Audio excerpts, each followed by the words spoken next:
In this quick tutorial, I'll show you how to balance your responsive web page layout using section paddings and blank spaces in Hazel Pro. Start by opening the section properties. Just click the Settings button in the top left corner of the section. From here, update the padding values to create the spacing you want, then click Save. Padding is one of the easiest ways to add breathing room around your content.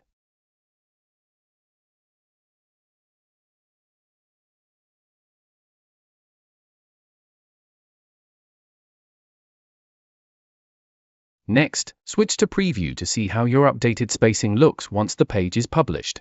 This helps you confirm that your layout feels balanced across different screen sizes.